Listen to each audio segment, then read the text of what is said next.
কি অপরাধ ছিল ভগবান? আমায় তুমি কেন এত কষ্ট দাও? মায়ের মৃত্যুর পর আর একটা নতুন মা পেয়ে ভেবেছিলাম। আমার এত বড় সর্বনাশ করো না মা। বাবা যদি ফিরে এসে জানতে পারে, তখন আমি আর কিছুই লুকিয়ে রাখতে পারবো না। আমাদের মিলির অবস্থা দেখো, সাপের কামড়ে ওর শরীরটা কেমন হয়ে গেছে, একটু নড়ছে না। মিলি, মিলি, মিলি রে, সাড়া দে। ওরে বোকা মেয়ে, মৃত্যুর মুখ থেকে ফিরে আসার পরেও আমার কথাই ভাবছিস? এত ভালো কি কেউ হতে পারে বলতো? গ্রামের নাম ভোম্বলপুর। সেই গ্রামে রামুর মেয়ে মিলি এবং রামুর বউ হাসিনা একসঙ্গে রান্নাঘরে বসে রান্না করছে। আমার জীবনটা তো এই উনুনের ধারে বসে বসেই কেটে গেল। কত স্বাদ করে বাবা আমায় মানুষ করেছিল। ভেবেছিলাম বড় লোক কারোর বাড়িতে যাব, সেখানে গিয়ে সুখে শান্তিতে বাস করব। না, আমায় তো এখানেই আসতে হলো, এমন এক গরিব চাষির বাড়িতে, তাও আবার এক সৎ মেয়েকে মানুষ করতে হচ্ছে। তুমি সবসময় আমায় অমন করে বলো কেন বলো তো?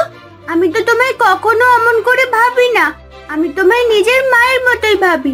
আমার মা বড় ভালো ছিল, তুমিও ঠিক আমার মায়ের মতো। তোর মায়ের মতো হতে আমার বই গেছে। আমি চাই না অমন মা হতে। নিজের একটা যদি ছেলে পিলে হতো তাহলে না হয় ঠিক ছিল। তোর জন্য, তোর অভিশাপের জন্যই আমার ছেলে পিলে হয়নি। আমি জানি যদি আমার পেটে সন্তান আসে তাহলে তুই তো আর আগের মতো সবকিছু পাবি না। তোর বাবাকে তো ওই জন্যই বশ করে। আমি একটা ছোট বাচ্চা মেয়ে, কতই বা বয়স আমার মা? মাত্র 12 বছর। আর তুমি এমন করে আমায় বলতে পারো? আমি একটা ছোট বাচ্চা মেয়ে, কতই বা বয়স আমার মা? মাত্র 12 বছর। আর তুমি এমন করে আমায় বলতে পারো? পারি রে পারি। আমার পরিবারে আমার অনেকগুলো বোন ছিল, অতি কষ্টে আমায় বড় হতে হয়েছে। তবে আমার বাবার টাকার অভাব ছিল না, তাই কষ্ট কখনো বুঝিনি। কিন্তু বাবা যে কেন আমায় এই গরিবের ঘরে বিয়ে দিল? ছেলের মন নাকি খুব ভালো, তা মন দিয়ে আমি কি করব? টাকা যদি থাকতো তাহলে তো আমাকে এমন হাত পুড়িয়ে রান্না করতে হতো না। এই এই গেল গেল, তাড়াতাড়ি একটা কাঠ গুছে দে উনুনে। হাঁ করে তাকিয়ে দেখছিস কি? সব সময় কথায় কথায় হাসিনা মিলিকে এমনভাবে কথা শোনাতো। আসলে মিলি তার নিজের মেয়ে ছিল না, ছিল রামুর আগের পক্ষের বউয়ের মেয়ে। যখনই হাসিনা মিলিকে কথা শোনাতো তখন তার মনে পড়ে যেত মায়ের কথা। সে চোখ বুঝে দেখতে পেত কয়েক বছর আগে তার মা এবং রামুর সঙ্গে তাদের সুখের সংসার। কোথায় গেল আমার মেয়েটা? এই যে, তাড়াতাড়ি আয়, তাড়াতাড়ি এসে একটু খেয়ে নে। আর খাবো না মা, আমার পেট ভরে গেছে। আমি বলছি না আমি আর খেতে পারবো না। ওইটুকু খেলে কি আর পেট ভরে? ভালো করে না খেলে বড় হবে কি করে? বড় হতে হবে, ভালো মানুষ হতে হবে না? তার জন্য খেতে হবে ভালো করে। বাবা কখন আসবে? বাবা তো সেই কখন মাঠে চলে গেছে, এখনো তো এলো না। বাবার খিদে পায়নি? তোর বাবা যাওয়ার সময় খাবার নিয়ে গেছে দুপুরে, তাই খাবে। তারপরে একেবারে বিকেলে ফিরে আসবে। তুই এখন খেয়ে নে দেখি, তারপর একটু ঘুমিয়ে পড়। বাবা ফিরলে তারপর বাবার সঙ্গে ওই বাজারের কাছে ঘুরতে যাবি। তুমি আর বাবা কত ভালো, আমায় কত ভালোবাসো, কত আদর করো। খাইয়ে দাও, খেলনা কিনে দাও। সারা জীবন যেন আমি তোমাদের কাছে এমন ভাবে থাকতে পারি। সব সময় কি আর এমন ভাবে যায় রে? আমাদের জীবনে অনেক কিছুই হতে পারে, তবে যাই হয়ে যাক না কেন কখনো কারোর ক্ষতি করবে না। সব সময় ভালো হয়ে থাকবি, বুঝলি?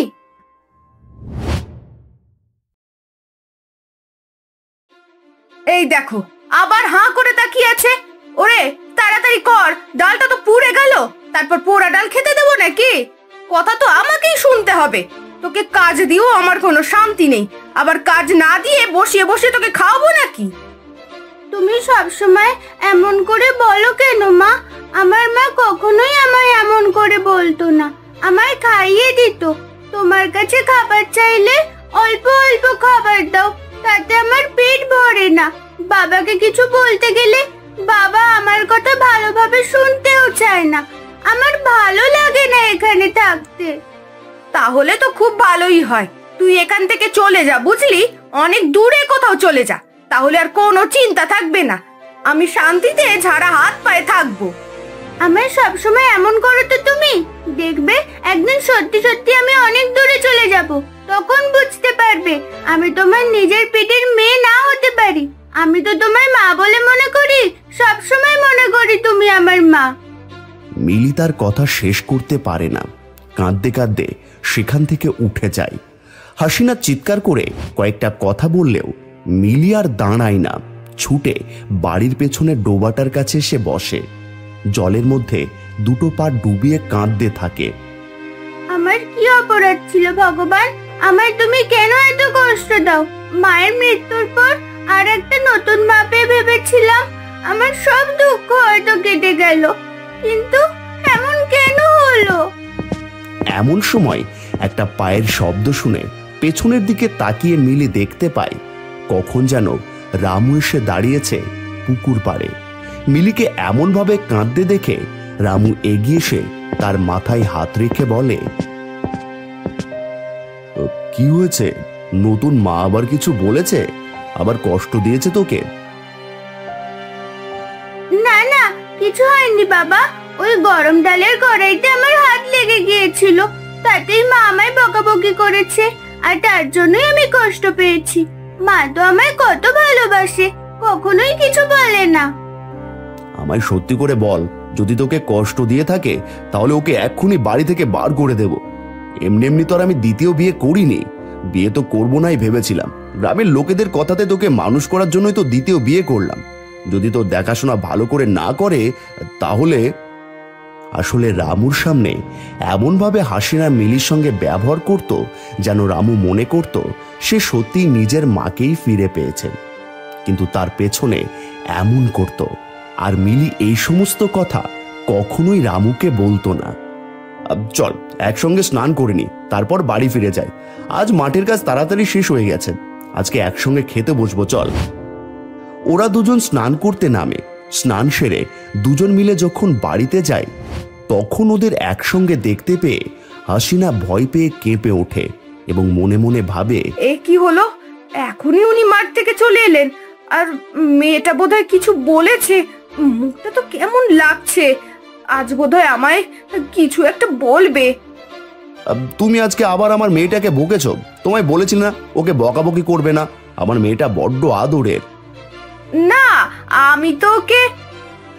বাবা, আমি তো তোমায় বললাম মা রান্না করার সময় আমায় একটু রান্না শিখিয়ে দিয়েছিল, আর ভুল করে কড়াইতে আমার হাতটা লেগে যায়, তাতেই আমি ছ্যাঁকা খাই, আর তার জন্যই মা রাগ করে আমায় বকেছিল। মা তো আমার ভালোর জন্যই বকেছে। অদ্ভুত ব্যাপার, এত কিছু বললাম মেয়েটাকে, তাও আমার নামে একবারও ওনার কাছে নালিশ করলো না। এত কষ্ট দিয়ে ওকে, তাও কখনো নালিশ করে না কেন? বুঝতে পেরেছি, ভালো হতে চায়, তাই না? ভালো সেজে আমার মন জয় করতে চায়। ও সব কিছুতে এই হবে, একা একা নিজের মতো করে সব কিছু করবে। কতবার করে বলেছি উনুনের সামনে না যেতে, সেই গেছে আর ছ্যাঁকা লেগেছে হাতে। তার জন্যই তো একটু বকেছি। বকবো না কেন? যারা ভালোবাসে তারা তো বলবেই। ঠিকই বলেছ, এখন থেকে ভালো করে মায়ের কথা শুনবি, ঠিক আছে? নতুন মা তোকে বড্ড ভালোবাসে। আমাদের আর কোনো সন্তান না এলেও চলবে, তোকে নিয়ে আমরা গোটা জীবনটা এমনভাবেই কাটিয়ে দেব। হাসিনা এমন দৃষ্টিতে তাকায় মিলির দিকে, যদি সম্ভব হতো তাহলে সেই চোখের দৃষ্টিতে সে মিলিকে ভস্ম করে ফেলত। দেখতে দেখতে প্রায় 2 বছর কেটে যায়। হাসিনার অত্যাচার যেমন বাড়ছে, রামুর ভালোবাসায় তেমন মিলি একটু একটু করে বড় হয়ে উঠছে।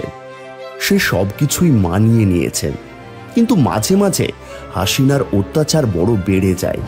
আজ সকালে রামু একটা কাজে গ্রামের বাইরে যায়। আমি আজ একটু গ্রামের বাইরে যাব, ফিরতে 2-3 দিন সময় লাগবে। তোমরা ভালো হয়ে থেকো। মিলি, মাকে কাজে কাজে সাহায্য করিস, ঠিক আছে? মায়ের কথার অবাধ্য হোস না। আমি তো কখনোই মায়ের কথার অবাধ্য হই না বাবা, তুমি নিশ্চিন্তে যাও, সাবধানে ফিরে এসো। কোনো তাড়াহুড়ো করবে না, সাবধানে যাবে, নিজের কাজ করে সাবধানে ফিরে আসবে।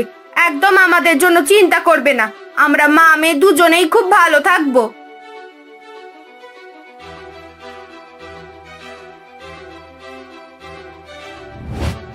রামু চলে যেতেই হাসিনা এগিয়ে এসে মিলির চুলের মুঠি ধরে ফেলে। অনেকদিন পরে এইবার তোকে বাগে পেয়েছি। এইবার আমার হাত থেকে তোকে কে বাঁচাবে? চল, আজ বাড়ির সমস্ত কাজ তুই একা একা করবি। আমি আজ পায়ের উপর পা তুলে দেখব।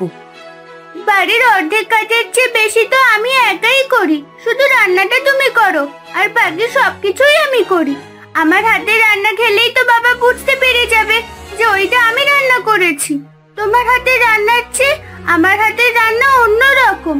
আমার মা আমাকে রান্না শিখিয়েছে। আবার আমার মুখে মুখে কথা? তোর ওই দুটো হাত আমি ভেঙে গুড়িয়ে যদি না দিতে পেরেছি, তাহলে আমার নাম হাসিনা না। কথাটা বলে মিলির দুটো হাতকে দরজার ফাঁকে ঢুকিয়ে দেয় হাসিনা, আর তারপর দরজাটা ধরে একটা হ্যাচকা টান দিতে যায়। আমার এত বড় সর্বনাশ করো না মা। বাবা যদি ফিরে এসে জানতে পারে, তখন আমি আর কিছুই লুকিয়ে রাখতে পারবো না। বাবার রাগের কথা তুমি ভালো করেই জানো। একবার যদি জানে তুমি আমার হাতের এমন অবস্থা করেছো, তাহলে তোমায় কিন্তু ছেড়ে দেবে না। ওর জন্যই তো কোনো কিছু করতে পারি না তোকে। বারবার তোকে শাস্তি দেওয়ার কথা ভেবে ছেড়ে দিতে হয়। তোকে যদি গলায় দড়ি দিয়ে ঝুলিয়ে দিতে পারতাম, তাহলে আমার মনটা শান্ত হতো। তোর জন্য, তোর অভিশাপে এতগুলো বছর কেটে যাওয়ার পরেও আমাদের কোনো সন্তান নেই। বিশ্বাস করো মা, আমি তো সব সময় চাইতাম আমার একটা ছোট ভাই বা বোন হোক। আমি তো সব সময় চাইতাম ভগবানের কাছে, কিন্তু ভগবানের ইচ্ছে না থাকলে আমি কি করব? ওসব হলো তোর অভিশাপ। তোর শয়তানি কি আমি বুঝতে পারি না? আজ তোকে শাস্তি আমি দেবই। এরপর হাসিনা মিলিকে টানতে টানতে নিয়ে যায় ঘরের ভেতর। দরজা বন্ধ করে লাঠি দিয়ে তাকে মারতে থাকে। কেন আমার উপর এত রাগ তোমার? আমি তোমার কি ক্ষতি করেছি বলো তো? কেন তুমি এমন ভাবে সব সময় আমায় মারতে থাকো? তোর জন্য আমার জীবনের সব থেকে বড় ক্ষতি হয়েছে। আজ তোকে মেরে ফেলবো।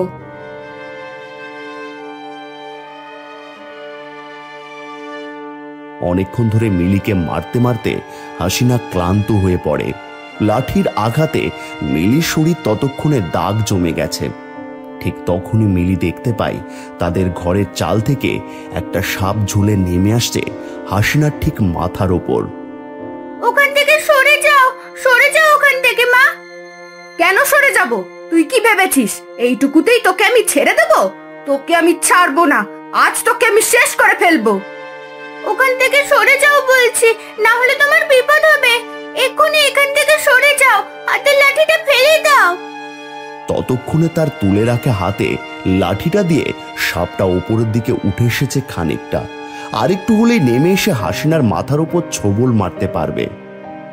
তোর কথা শুনবো আমি? তোর জন্য বাবা আমার কোনো কথা শোনে না। তুই যা বলিস তার সবকিছুতেই রাজি হয়ে যায়। তোর ওই মরা মা আর তুই মিলে আমার গোটা জীবনটাকে শেষ করে ফেলেছিস। আমার কথা শোনো মা, আমার কথা শোনো, না হলে তোমার বড় সর্বনাশ হবে। ছোট মুখে এত বড় কথা? আমার সর্বনাশ হবে? তাহলে দেখ। মিলি আর সহ্য করতে পারে না। কোনো রকমে মাটি থেকে লাফিয়ে উঠে হাসিনাকে একটা ধাক্কা দেয়। তার লাঠি দিয়ে তখন সাপটা একদম মাথার কাছে নেমে এসেছিল, কিন্তু প্রচন্ড ধাক্কায় সাপটা ভয় পেয়ে লাফিয়ে পড়ে যায় মিলির গায়ে, আর একটা ছোবল বসিয়ে দেয় মিলির ডান কাঁধের কাছে। তারপর পালিয়ে যায়। ওরে বাবা গো, ওরে বাবা গো, সাপ সাপ! দরজা খুলে পালিয়ে যাও, দরজা খুলে পালিয়ে যাও মা, না হলে সাপটা তোমাকেও কামড়াতে পারে। ওই সাপটা তোমার হাতে ধরা ডাল বেয়ে নামছিল, তার জন্যই তো তোমাকে ডালটা ফেলে দিতে বলেছিলাম। এই প্রথমবার হাসিনা কেমন যেন থতমত খেয়ে যায়। চোখের সামনে তাকে বাঁচাতে গিয়ে সাপের কামড়ে মিলির শরীরটা নীল হয়ে যাচ্ছে দেখে সে কেমন যেন ভয় পেয়ে গেল। আমায় বাঁচানোর জন্য তুই নিজের সাপের কামড় খেলি? তুই নিজের মৃত্যুর মুখে পড়ে গেলি? আমি এতদিন ভাবতাম তুই শুধুমাত্র তোর বাবার কাছে ভালো হওয়ার জন্য আর আমায় খারাপ করার চেষ্টা করিস, কিন্তু আর তোমার কোনো চিন্তা নেই মা। সাপের কামড়ে আমি মরে গেলে কেউ তোমায় কিছু বলতেও পারবে না, বাবাও তোমায় সন্দেহ করতে পারবে না। তোমাদের মাঝখান থেকে আমি চিরদিনের মতো চলে গেলাম। আমার অনেক বড় ভুল হয়েছে। তুই থাক, আমি এক্ষুনি গ্রামের সাপের ওঝাকে ডেকে আনছি। মিলি ঝাপসা চোখে দেখতে থাকে দরজা খুলে ছুটতে ছুটতে বাইরে বেরিয়ে যাচ্ছে হাসিনা। চিন্তা নেই, হাতের কাছে কামড়েছিল তো বাঁধনটা কাঁধের কাছে দিয়েছি, তবে খানিকটা ওপরে উঠে গেছে। যতটা পেরেছি আমি বার করে নিয়েছি। ওকে জাগিয়ে রাখতে হবে। ওর মুখটা হা করো, এইটা খাইয়ে দিই। সাপটা আমায় কামড়াতে এসেছিল, কিন্তু আমায় ধাক্কা দিয়ে ফেলে দিয়ে সেই সাপের কামড়টা ও নিচে খেয়েছে। আমার জীবন বাঁচানোর জন্য ও যেভাবেই হোক বাঁচাতে হবে। এমন সময় রামু ফিরে আসে, বাড়ির সামনে লোকজনের গন্ডগোল দেখে। কি হলো? আমার বাড়ির সামনে এমন গন্ডগোল কেন? পাশের গ্রামে যে কাজে যাওয়ার জন্য বেরিয়েছিলাম সেই আসল পুটলিটাই তো নিতে ভুলে গেছি। কিন্তু ও মা, ওটা কি হয়েছে? এই মিলি রে, তোর কি হয়েছে?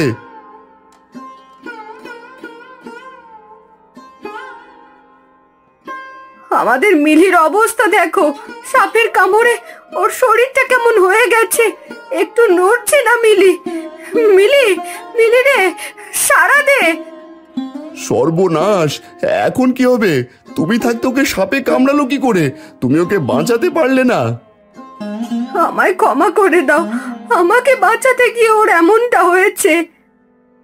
এক এক করে হাসিনা সমস্ত কথা বলতে লাগলো গ্রামের লোকেদের সামনে। সে কত বড় অন্যায় এতদিন ধরে মিলির সঙ্গে করে আসছিল। সমস্ত কথা শুনে রামু মাথায় হাত দিয়ে মাটিতে বসে পড়ল। আমার মেয়েটা এত কিছু সহ্য করেও আমাকে কখনো কিছু বলতো না। বারবার বলতো তোমার মতো মা নাকি হয় না, নিজের মেয়ের মতোই নাকি তুমি তার থেকেও বেশি। অথচ তার মিথ্যে কথা আমি কখনো বুঝতে পারিনি। ভগবান আমায় শাস্তি দিয়েছে। যখন আমি সবকিছু বুঝতে পেরেছি তখন আমার কাছ থেকে আমার মেয়েকে কেড়ে নিয়েছে। ভগবান তুমি আমায় নিয়ে নাও, কিন্তু মিলিকে ফিরিয়ে দাও। ও যা অনেকক্ষণ ধরে চেষ্টা করে যাচ্ছিল, ঠিক তখনই মিলির চোখটা আস্তে আস্তে খুলে ওঠে। সে বিড়বিড় করে বলে উঠল, আমার মা কোথায়? আমার মা ঠিক আছে তো? মা কোথায় তুমি? ওরে বোকা মেয়ে, মৃত্যুর মুখ থেকে ফিরে আসার পরেও আমার কথাই ভাবছিস? এত ভালো কি কেউ হতে পারে বলতো? ও তোমার নিজের মেয়ে না হলেও ওর মা এমনই ছিল। নিজের দুঃখকে কখনো বড় ভাবতো না, নিজের মুখের খাবার অন্যকে খাইয়ে দিত। তার মেয়ে তো এমন হবেই। যখন তোমায় মা বলে ডেকেছে, তুমি মায়ের কাজ না করলেও সে মেয়ের কাজ নিশ্চয়ই করবে। মাকে অমন কথা বলো না বাবা। মা যা করেছে নিশ্চয়ই কিছু একটা ভেবেই করেছে। সবাই সবার জায়গায় সবসময় ঠিক বাবা। তুমি নিজেও তো কোনোদিন বুঝতে পারোনি এমন কিছু। তবে আমি জানতাম মা একদিন ঠিক বুঝতে পারবে আমি মাকে কত ভালোবাসি। তোমরা ছাড়া যে আমার আর কেউ নেই। আর মেয়েটা আবার ঠিক হয়ে গেছে। ওকে ঘরে নিয়ে গিয়ে শুইয়ে দাও। আজকে গোটা দিন বিশ্রাম দাও, তাহলে সব ঠিক হয়ে যাবে। তোমরা চলো, আর কোনো চিন্তা নেই। সবাই চলে যেতেই হাসিনা রামু মিলে মিলিকে কোনো রকমে ঘরে নিয়ে গিয়ে শুইয়ে দিল। মিলি হাসতে হাসতে, এজন্যই বোধহয় বলে যা হয় ভালোর জন্যই হয়। ওই সাপটা আমাকে না কামড়ালে এমন ভাবে আমি আমার বাবা মাকে আবার ফিরে পেতাম না। আর কোনোদিন আমি তোকে কোনো দুঃখ দেব না। আজ থেকে তুই আমার সত্যিকারের মেয়ে। তোর মা যেখানেই থাকুক আজ সে বড় শান্তি পাবে। আজ থেকে তুই সত্যিকারের আবার তোর মাকে ফিরে পেলি। মিলি বিছানায় শুয়ে দেখতে পাচ্ছে তার মাকে। তার মা তার দিকে তাকিয়ে বলছে, আমি সব সময় তোর কাছে ছিলাম। আমি জানতাম একদিন তুই হাসিনার মনের ঘৃণাকে ভালোবাসায় পরিণত করতে পারবি। আজ আমি মুক্তি পেলাম, সত্যিকারের মুক্তি। আমি জানি তুমি সব সময় আমার কাছেই থাকবে মা। তোমায় আর কষ্ট পেতে হবে না। তুমি মুক্তি পেয়ে যাও। আমি নতুন বাবা মাকে নিয়ে সুখে শান্তিতে থাকবো। এরপর আর কোনোদিন হাসিনা মিলিকে কষ্ট দিত না। তার নিজের কোনোদিন সন্তান হয়নি, তবে মিলিকেই তারা দুজনে নিজের সন্তানের মতো বড় করেছিল। মিলির মতো ভালো মেয়ে সত্যিকারের বাবা মাকে ফিরে পেয়েছিল এবার।